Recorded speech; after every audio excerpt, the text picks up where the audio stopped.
Muito bem, pessoal. Hoje vamos para a nossa aula 16.1.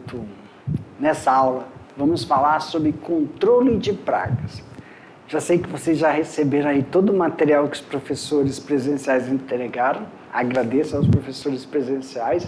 Aproveito e mando um abraço para todos vocês, tá bom? Um abraço para todos os professores presenciais e, claro, gratidão aos nossos estudantes.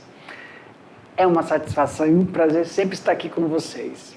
Pessoal, cada hora que eu mudar a lâmina, antes de mudar a lâmina, se acontecer, você ficou com alguma dúvida, anota que assim que a gente finalizar a aula, a gente ainda vai fazer uma revisão antes da atividade. Mas você pode pedir para o seu professor mandar uma mensagem para nós, tá bom? Ah, professor, mandei. Assim que possível, a gente já responde para vocês. Tudo bem? Vamos lá?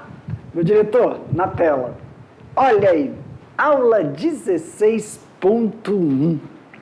Então, hoje, nós vamos falar de controle de pragas, mas vamos falar somente de duas, tá? As outras serão nas próximas aulas. Então, controles de praga, formigas e cupins. Tem outras pragas que nós também vamos enfatizar. Mas aqui, escolhemos essas duas por um fator muito interessante. Nós estamos falando de SAFs.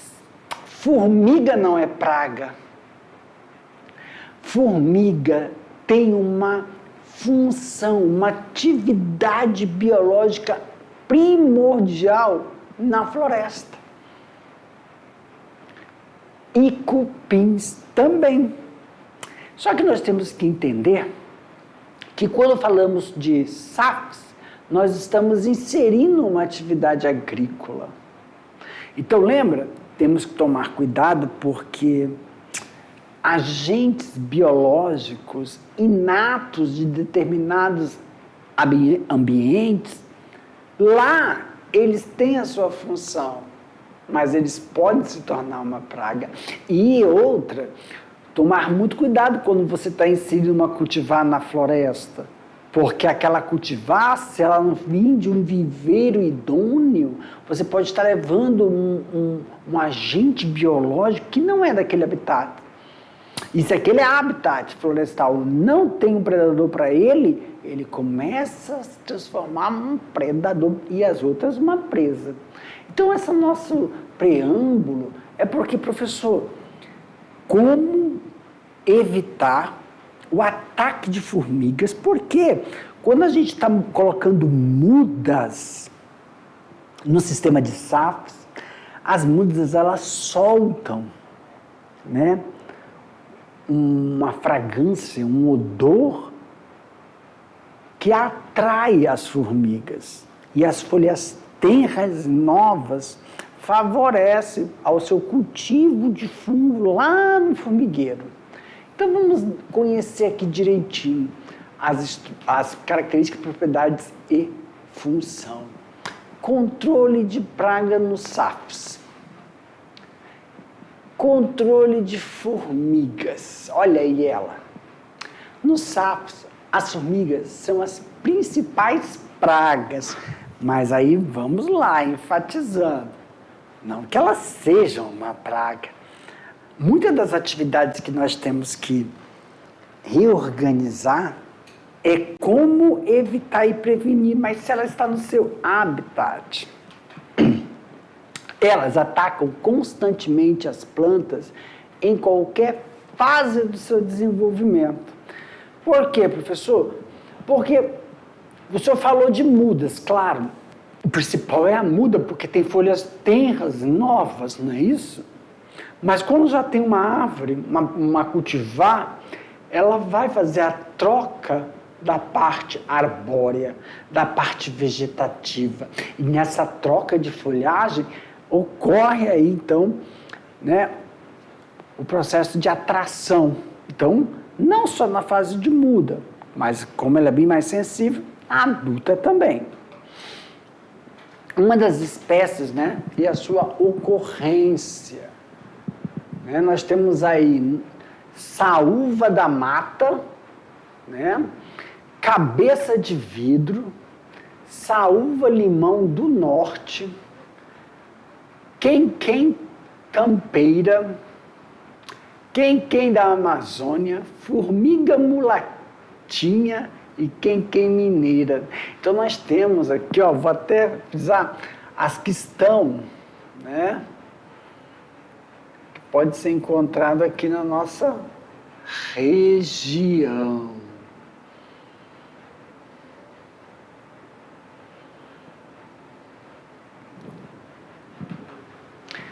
Método de controle.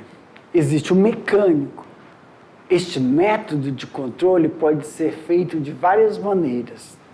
Em formigueiros jovens, de até 4 meses, é possível escavar procurando a rainha para matá-la ou usar a aração e gradagem. Pessoal, quando você trata de um sistema, né, por exemplo, professor, nós estamos falando de um SAF, mas lembra, o SAF pode ser que você está colocando em uma área degradada, e aí numa área degradada você tem que melhorar a estrutura do solo, uma área que foi queimada. Então, primeiro, lembra, quando a gente vai fazer o sistema de SAF, a primeira coisa é fazer o levantamento de todas as espécies que estão ali e também a análise daquele solo. Quando a gente fala utilizar gradagem, a aragem ou gradagem, com certeza é em uma região que está sendo implantado os SAFs, tá bom? E isso vai favorecer quando tem uma infestação mesmo de formiga. E isso de formigueiro, na verdade, né? E você aproveita para fazer esse processo de granulometria do solo e a aeração. Também pode usar barreiras para evitar que as formigas subam nas plantas, como o cone plástico invertido no tronco das árvores. Tiras plásticas cobertas com graxa ou vaselina, ou ao redor do tronco, gel adesivo. Pessoal, isso é muito utilizado quando nós estamos falando de muda. Muda, tá? Uma das adaptações é durante o processo de produção. Quando nós falamos de muda, nós utilizamos uma dessas técnicas que aí é realizada conforme a viabilidade do produtor, para que possa auxiliar durante o processo de plantação das mudas e desenvolvimento das mesmas. Cultural. Este método consiste, então, nós falamos aqui do método mecânico, agora o método cultural. Este método consiste no plantio de gergelim, capim, braquiarão, mamona, batata doce, nas bordas da cultivar a ser protegida. Isso auxilia muito em você realizar aí um processo de rastreio, um processo de amenizar o ataque. Então, porque aí você vai, né, para uma outra vertente nesse processo de caracterização da estrutura, amenizando aquele odor aonde vai ser eliminado durante o desenvolvimento da muda, né? E o biológico, professor? Você pode realizar aves durante a revoada, tatu, que escava um formigueiro para alimentar as formigas e os fungos, e usa faixas de vegetação nativa entre as culturas. Muitos produtores realizam esse processo, né, de utilização de determinadas aves, mas você tem que quebrar o ninho. E aí você faz um cercado, aí você coloca temporariamente, né, uma atividade pecuária, como galinha, para realizar retirada, tá bom? Isso é muito utilizado também, mas aí tem que ter uma estrutura, Por quê, professor? Porque você não vai colocar, quando você primeiro você vê que tem bastante infestação de formigueiro e cupim, antes de você inserir, isso é feito antes de você inserir as mudas no local. Você vai quebrar esse dia, vai expor e solta os animais por uma semana, dependendo da proporção de infestação. Aí você coloca os animais encercados. Claro que desta forma você vai auxiliar no processo de retirada, mas se não retirar a rainha, porque são túneis e vários ninhos, se não retirar a rainha, há um retorno desse processo. Então, isso é uma forma de também preparar o solo, retirar todo esse... professor, tem como realizar o processo de deslocamento? Tem. Você também pode realizar por esse padrão de deslocamento. Alguns, autores não indicam muito esse processo, tá? Mas não vou falar que não tem. Tem. Na vegetação nativa, fica obrigados os inimigos naturais das formigas, inclusive as aves. Resistência de plantas. Existem evidências de que algumas espécies de um mesmo gênero são mais resistentes do que outra ao ataque das formigas. Situação observada principalmente entre espécies de eucalipto. Isso quando nós estamos falando do processo de produção de madeira.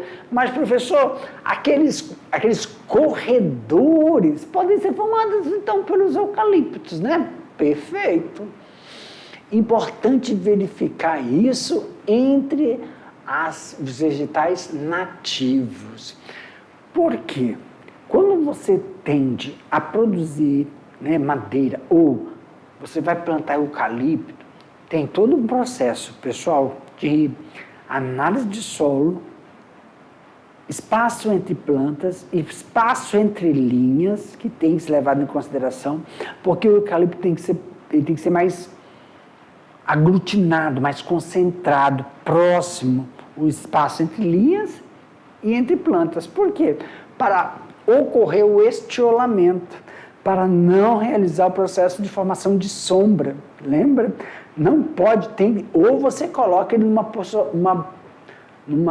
porção não leste-oeste, porque aí não permite com que a incidência dos raios solares entrem entre os corredores. Que você precisa colocar as atividades do manejo agrícola. Tá? E o químico? Para o controle químico, a recomendação é o uso de iscas, de termonebulização ou aplicação de formicida em forma de pó seco. Uma das importâncias de forma de pó seco, pessoal, isso vai auxiliar no processo de fixação do formigueiro, de levar até onde está o ninho, tá? Mas tomar muito cuidado. Não pode ser em dia chuvoso, não pode ser em dia que esteja ventando, tem que se utilizar aí um EPI específico, tá bom? Outra coisa, não realizar essa aplicação nos primeiros horários da manhã, porque é úmido, tá? Por ser mais prático, barato e seguro, as iscas formicida é o método utilizado para o controle. As iscas, pessoal, ela tem uma estrutura como se fosse um pellet. Parece um pellet, aquela raçãozinha de coelho, ou pellet, ração de peixe. É mais seguro, porque quando você forma, você faz nebulização ou pó seco, tem toda uma restrição, tem toda uma prática, tem que ter o EPI adequado, tem que verificar o movimento de massa de ar para que não saia daquele ambiente. Não pode ser nos primeiros horários da manhã, nem no final da noite, porque está úmido o canteiro ainda, e aí fica difícil para que ocorra o processo de fixação. Então, as iscas são mais utilizadas porque elas catam essas iscas e levam até o ninho. E aí não tem problema com vento, não tem problema se está chovendo, tá? E isso sim realiza um processo de fixação melhor e praticidade. A quantidade de isca formicida a ser usada em cada formigueiro deve ser calculada, multiplicando-se a dosagem recomendada pelo fabricante do formicida. Geralmente, de 6 a 10 gramas pela área ocupada da terra solta do formigueiro, em metros quadrados. Então, pessoal, aí depende do qual raiz que você vai utilizar aí, e também é só ver o negócio do fabricante, tá? Atrás, diversas recomendações. A quantidade de isca deve ser dividida pelo número de olheiros, que são os buracos mais ativos e aplicadas a 20 centímetros desse, ou ao lado dos carreiros, que são as trilhas mais ativas. O objetivo é aumentar a velocidade de transporte e a eficiência do controle. Nunca coloque a isca dentro do olheiro ou sobre o carreiro. Se isso for feito, as formigas podem devolver o produto para desobstruir o canal ou limpar a trilha. Então, quando a gente está falando, você vê um monte de formiguinha, uma atrás da outra, ali, pessoal, tem toda uma comunicação, tá? Que elas fazem, e também odores. Então, quando você coloca algo, então é capaz de ela tirar do lugar. Então, você coloca ao lado ou próximo ao olheiro, tá bom?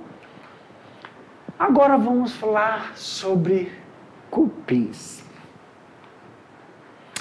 Controle dos cupins. Os cupins são insetos mastigadores, daninhos, tanto às plantações florestais como às agroflorestais. Atacam o colo, o caule e as raízes das plantas, causando um murchamento e o secamento das folhas. Pessoal, o colo é aquela região próxima, rente ao solo. Aí qual o problema? Muitas vezes nós realizamos o processo de amontoa. E o processo de amontoa não nos permite ver um tumor que vai formar. Quando eu estou falando do quê? Quando nós estamos falando do colo. Vai formar uma tumescência. Caule. Caule. Aí você já consegue, claro que são o caule no seu período mais tenro, uma muda, quando ele está verde, passando para marrom, tá? E as raízes.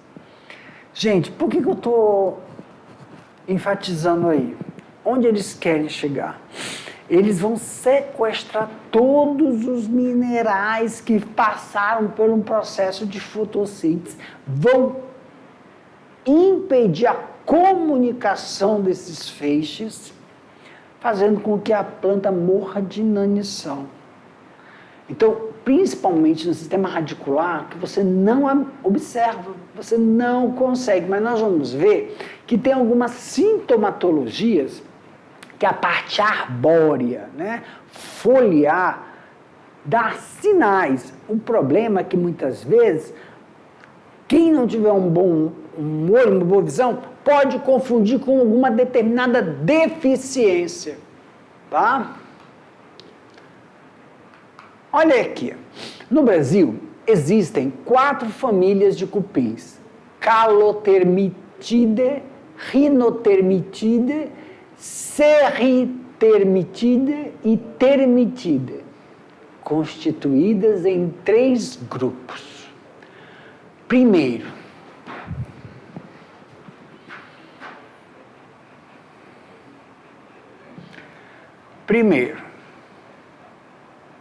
cupins que vivem no interior do tronco das árvores ou de madeiras tratadas não entrando, portanto, em contato com o solo. 2. Cupins que constroem seus ninhos nos troncos das árvores ou em paus podres. Se comunicam com o solo por meio de galerias, locais por onde saem em busca de alimento, voltando depois para o ninho.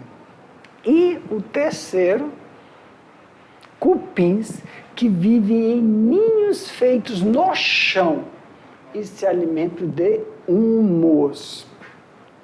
Então, não é todos, né, que podem ser considerados pragas. Então, fazer uma identificação da morfologia desses representantes é essencial.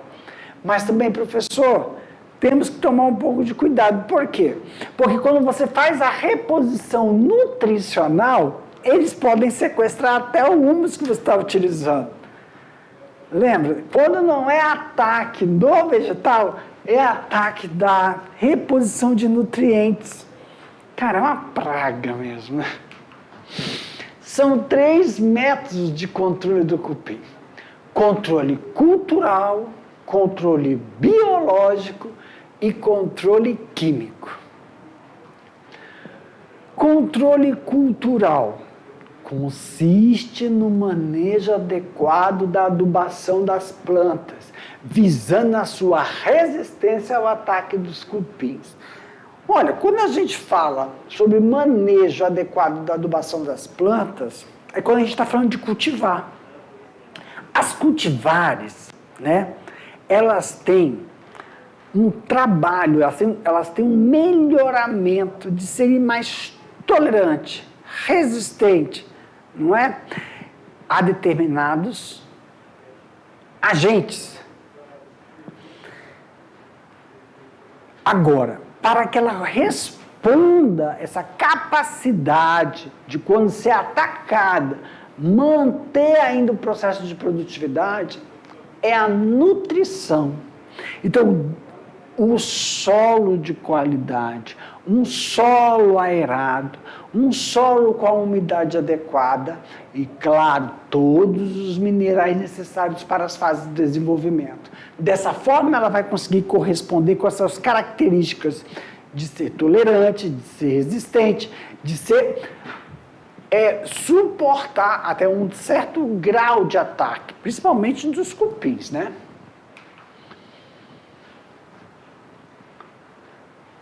A recomendação, né, um controle cultural, é de não realizar aração, nem retirar do cupizeiro antes, já é diferente do cupim em relação às formigas. Nem retirada do cupizeiro antes que seja controlado, pois esse procedimento pode disseminar o ninho pelos plantios. Então, mas lembra, quando é feito isso, professor? Quando é que nós realizamos essa retirada? No início. Depois que eu fiz o levantamento das características, propriedade e função daquele SAF. Depois que você levantou quais são as espécies da fauna naquele ambiente e da flora, animais e vegetais, principalmente silvestres, fazer análise do solo para saber como eu vou reorganizar esses vegetais e quais são as cultivares que eu vou inserir nesse processo. E, claro, quando eu vou receber a análise do solo, eu tenho que fazer o processo. Aí sim, retirar aí, cupim, formiga. Por isso que se precisa realizar esse processo de aragem durante a produção, que senão você vai estar causando uma infestação. Esse foi o controle cultural. Controle biológico consiste no emprego de fungos para matar os cupins. Vamos aqui assinalar. Fungos.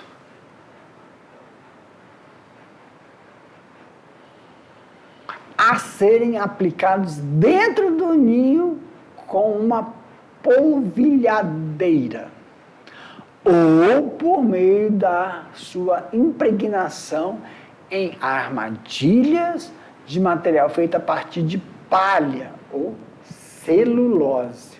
Pessoal, esse controle... Professor, dá um exemplo de qual os fungos que nós podemos utilizar. Aí, você tem que entrar em contato com um engenheiro agrônomo. Vamos supor que na sua propriedade você está tentando acabar com o cupizeiro, não tem como, não está conseguindo.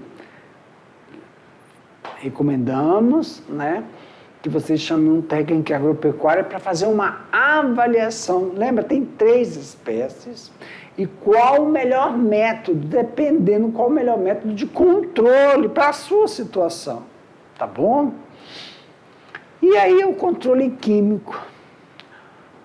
O ideal é realizar a prevenção. Então a prevenção, pessoal, ela auxilia no processo de manutenção e adequação das características e propriedades daquele ambiente. Então, realiza a prevenção antes de as mudas serem levadas ao local de plantio, devendo ser banhadas em uma solução como cumpinicida.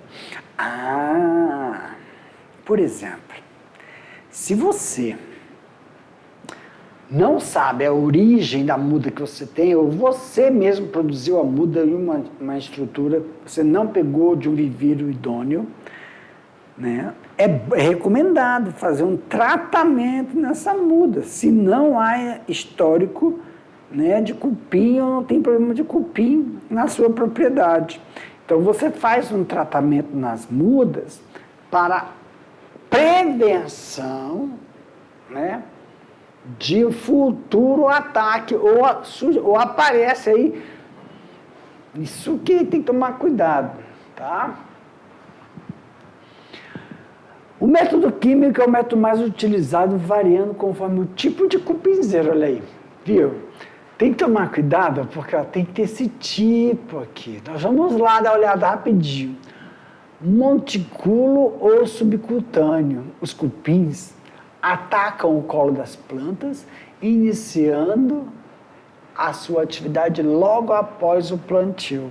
Só que a gente tem que lembrar e tomar cuidado, ó, que existem, né, três espécies, olha aí. No Brasil, existem 3 espécies, 3 famílias, desculpa. Vamos aqui, ó, 3 famílias, né? Temos que frisar, porque vai depender muito, olha aí, ó.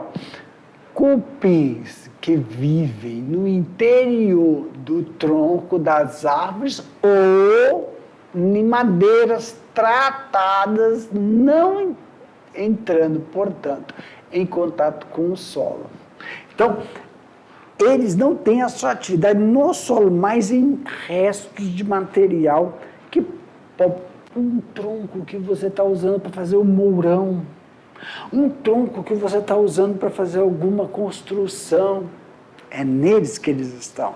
É lá onde vai estar o ninho. Agora, nós temos aí, ó, cupins que vivem, que constroem seus ninhos nos troncos das árvores ou em pausa em decomposição, aqueles troncos que estão caídos. O outro não, o outro está em atividade de madeira tratada. Ele ainda mais que esses troncos caídos se comunicam com o solo por meio de galerias, que são locais por onde saem em busca de alimento e voltam para depois no ninho. Então, na verdade, o ninho fica em madeiras que estão em processo de decomposição, mas há uma galeria. Então, você não vê, pessoal, os cupins.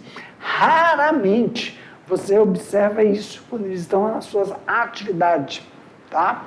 E, por último, nós temos aqui, ó, cupins que vivem em ninhos feitos no chão e se alimentam de humus. Esse aí é bom nós frisarmos, por quê? Porque esses cupins que sequestram toda a matéria orgânica não, né, Jefferson? O humus, todos os componentes, tudo que foi gerado, até quando você vai fazer a reposição, eles sequestram isso, pode acometer uma deficiência no seu sistema SAF. E lembra, quando nós vamos fazer o levantamento desse sistema SAF, tem que proporcionar a adequação do processo. Então, fazer o levantamento e verificar quais são os riscos, fazer o levantamento e também em forma preventiva. Nessas formas de prevenção, os controles, tanto para cupim ou para as formigas, vão depender da infestação e vão depender muito do processo, do histórico dessa ocorrência. Ou alguns também falam, né? A incidência desses exemplares que são nativos da área em reincidir. Lembra lá das formigas, quando nós falamos? Por exemplo, se está na floresta, professor, barreiras podem ser realizadas para que você diminua. Claro que aí depende do tipo de controle. Nós temos 3 controles. Um desses controles é o método mecânico. Esse método de controle pode ser feito de várias maneiras. Em formigueiros jovens, de até 4 meses, é possível escavar procurando a rainha para matá-la ou usar o processo de aração e gradagem. Também podemos utilizar barreiras para evitar que as formigas subam na planta. Essas barreiras, pessoal, é quando nós também estamos falando de mudas. Usar barreiras, tá? Como cones de plástico invertidos nos troncos da árvore, tiras de plástico com graxa ou vaselina. E ao redor do tronco, né, geoadesivo.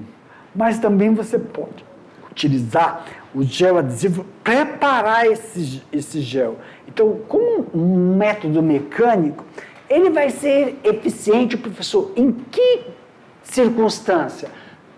Lembrando, dependendo do grau de infestação para as formigas. O trato cultural, a cultura tem o mecânico e tem o cultural, é você utilizar vegetais que auxiliem no processo. Mas, pessoal, isso é preventivo. Se está tendo ataque, não adianta, não vai fazer efeito. Você pode fazer um consórcio. Lembra que no SAFs tem plantas que são repositoras, plantas sanitárias, que são plantas de manutenção. Então, no SAFs, o cultural é a manutenção. Você usa uma que é para produzir e uma para manter a estrutura florestal, tanto dos fatores bióticos e abióticos. Caramba!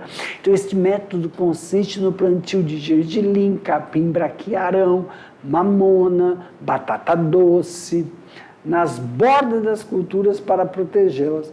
Eu já observei que em alguns lugares usam muito a mamona para auxiliar no processo de melhorar a estrutura, não só físico-química do solo, a matéria orgânica, mas também o processo de ficar mais aerado, né? Já o biológico, você pode utilizar, né, a inserção de alguma atividade pecuária, por exemplo, avicultura.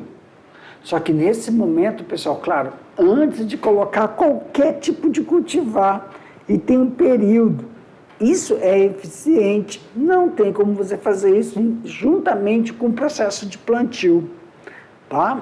Mas você pode utilizar isso com forma preventiva antes de fazer o transplante, antes de você realizar o processo de inserção.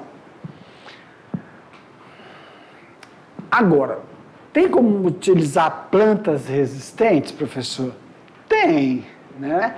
Existem evidências de que algumas espécies de um mesmo gênero são mais resistentes do que outras ao ataque de formigas, situação observada principalmente entre as espécies de eucalipto. Então, quando nós falamos sobre isso, é a utilização de eucalipto para a formação de corredores. Qual a situação, professor? Por causa da condensação. Quando você planta eucalipto, ele precisa ter uma distância menor para que ocorra o processo de estiolamento. Assim você não vai ter mão de obra para fazer o debaste dos galhos. E o tronco, você conduz o tronco, você ficar ereto, né? Sem dar aquela porção de ficar torto por causa da madeira. E, claro, fazer o levantamento de ventos, né? E você pode também verificar entre as plantas nativas qual tem essa característica também de controle de resistência. Já no controle químico, pessoal, para as formigas, é recomendado o uso de, olha aí, iscas, termonebulização ou aplicação de formicidas em forma pós-seco. Todos eles aí, pessoal, o que é mais indicado, né, é em forma de pellet, essas iscas em forma de pellet, tá? Por quê? É só a mão de obra, né, do pó, porque não é só a mão de obra. Além do pó, você tem que ter alguns cuidados, por exemplo, usar EPI, esse pó, você tem que ter uma altura certa para que não ocorra, né, o espalhamento dele devido ao deslocamento de massa de ar. Não pode ser em horário onde a terra está, horários onde tem aquela quando a mata está molhada, né, que está o sereno, né, o orvalho. Então tem que ser em dia seco. Tomar muito cuidado. A quantidade de iscas formicidas a ser usadas em cada formigueiro deve ser calculada multiplicando-se a dosagem recomendada pelo fabricante. Então, cada fabricante tem as suas proporcionalidades em relação às aplicações. E, para finalizarmos, aí de novo, o controle dos cupins, né? Atacam tanto plantas florestais como agroflorestais. E aonde eles atacam? No colo, caule e raiz, causando um murchamento da cultivar ou da planta silvestre. Lembrando que eles têm formados aí, ó, em 3 grandes grupos. Para mim, meu diretor. Pessoal, finalizamos aqui então essas 2 primeiras pragas que a gente pode encontrar no sistema SAFs. Daqui a pouco eu te volto para a gente fazer aquele bate-bola, jogo rápido. Aguardo vocês.